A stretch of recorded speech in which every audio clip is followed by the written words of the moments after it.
പല കുട്ടികളും ഈ പ്രായത്തിലൊക്കെ വണ്ടികളൊക്കെ വല്ല പ്രിയമായിരിക്കും. അത്തരമൊരു പ്രിയമേ ഇല്ല. അത് ലാലേട്ടനില്ല.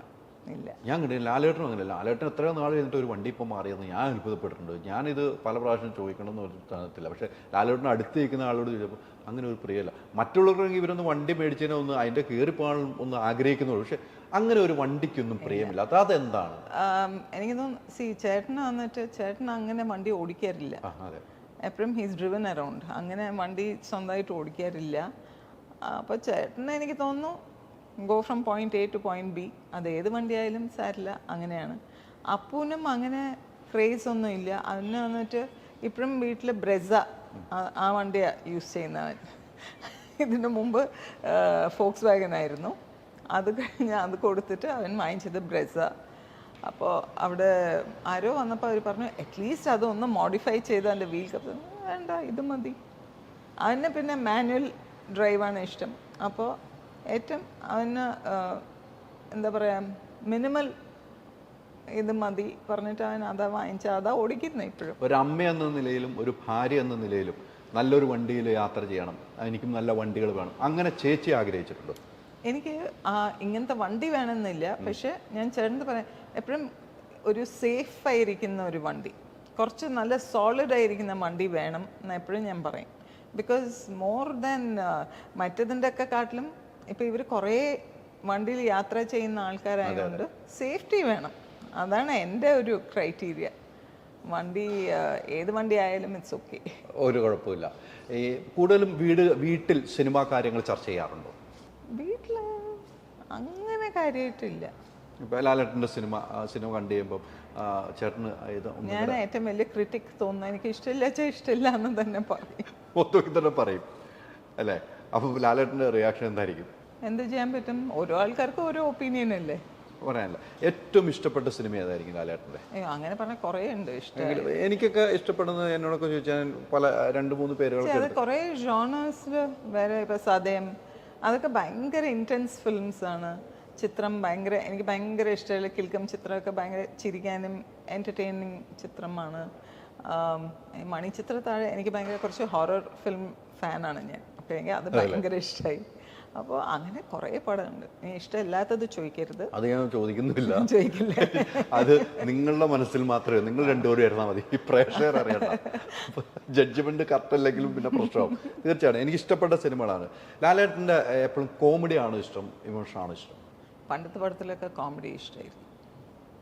ഇപ്പോൾ മോർ ഇമോഷണലാണ് ഇഷ്ടം. അല്ല, ലാലേട്ടൻ്റെ ഒന്ന് കണ്ണ് നിറഞ്ഞാൽ പ്രേക്ഷകർ അത് ഏറ്റെടുക്കുന്ന എൻ്റെ ഒരു അറിവിൽ ലാലേട്ടൻ ചെയ്യുന്ന സിനിമകൾ, ലാലേട്ടൻ്റെ ഒരു സിനിമ ഒരു ഹിറ്റ് അടിക്കണമെങ്കിൽ, ഒരു ഇമോഷൻ ഉണ്ടെങ്കിൽ ഇപ്പോഴത്തെ കാലഘട്ടത്തിൽ അത് കയറിപ്പോകുന്നത് നമ്മൾ പോലും അറിയില്ല. നേരെ അതിൻ്റെ ഒരു ഉദാഹരണമാണ്.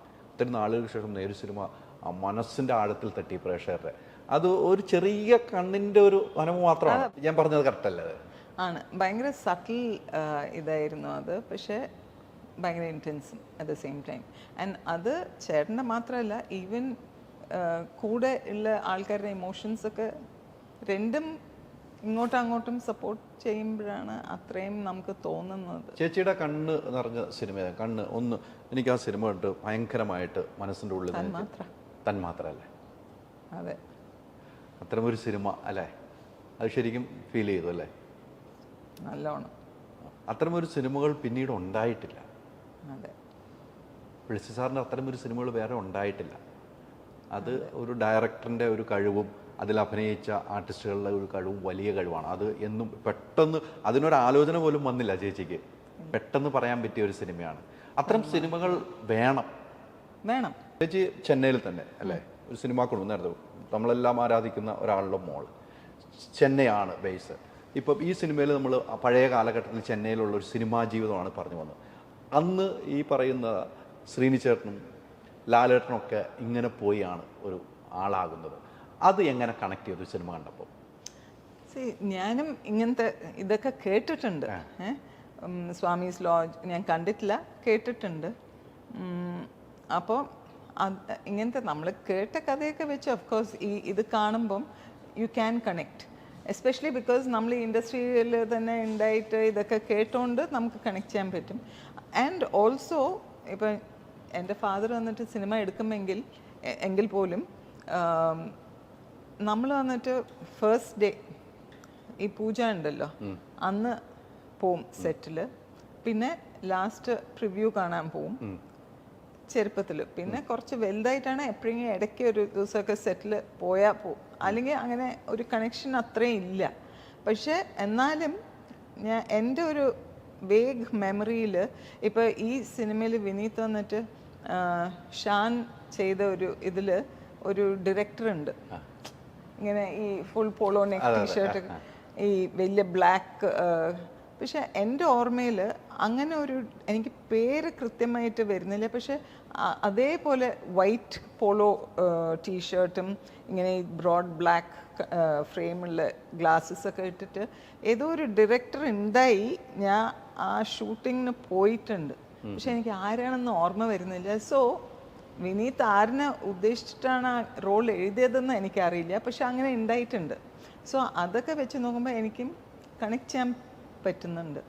ആൻഡ് ഷാൻ ഇന്നലെ ആക്ച്വലി ഞാൻ എന്നിട്ട് തിയേറ്ററിൽ വരുമ്പോൾ നമ്മൾ ഇതൊന്നും പ്രിപ്പയർ ചെയ്തിട്ടല്ലല്ലോ. അപ്പം പെട്ടെന്ന് ഇവർ വന്നിട്ട് ആര് എന്ത് ഇഷ്ടമായി അത് ഇത് പറയുമ്പോൾ എനിക്ക് വന്നിട്ട് ആക്ച്വലി സിനിമ കഴിഞ്ഞ് ഷാൻ, ബേസിൽ, അജു എല്ലാവരും, നീരജ് എല്ലാവരും, ഈവൻ ആസിഫൊക്കെ ചെറിയ ഇതിലെ സ്പേസിലേ വന്നുള്ളൂ, അമ്മു ഒക്കെ. പക്ഷെ എനിക്ക് എല്ലാവർക്കും വിനീത് അവർക്ക് ഓരോ ഇത് എഴുതിയത് കറക്റ്റായിട്ട് അവർ ചെയ്തിട്ടുണ്ട്, നന്നായി ചെയ്തിട്ടുണ്ട്, ഭയങ്കര. ആൻഡ് ഈ മാനറിസംസ് പറഞ്ഞില്ലേ അപ്പൂൻ്റെ കാല്, എനിക്ക് ഇന്നൊന്ന് ഫീൽ ചെയ്തത് എന്താ അറിയോ, ചേട്ടനായിട്ട് മാനറിസംസ് പറയണത് ഈ അപ്പു വന്നിട്ട് ഇങ്ങനെ കുടിച്ചിട്ട് പോണ ചില സീൻസിലൊക്കെ അതിനെപ്പോഴും ഇങ്ങനെ കൈ ഇങ്ങനെ ചേട്ടൻ എപ്പോഴും. അപ്പോൾ അത് കണ്ടപ്പോൾ ചോദിച്ചു. അപ്പോൾ വിനീത് എൻ്റെ അടുത്ത് പറഞ്ഞു, സുചാൻറ്റി അപ്പൂൻ്റെ ഐ മീൻ അപ്പൂനും ലാലങ്കിളുടെ ഭയങ്കര പറഞ്ഞു കുറച്ചൊക്കെ ഇല്ല. അപ്പം ഞാൻ പറഞ്ഞു ഞാൻ വരട്ടെ ഡബ്ബിങ്, എന്താ വെച്ചാൽ ഇവരൊക്കെ ഡബ്ബിങ് കണ്ടിട്ട് ആ സമയത്താണ് പറയുന്നത്.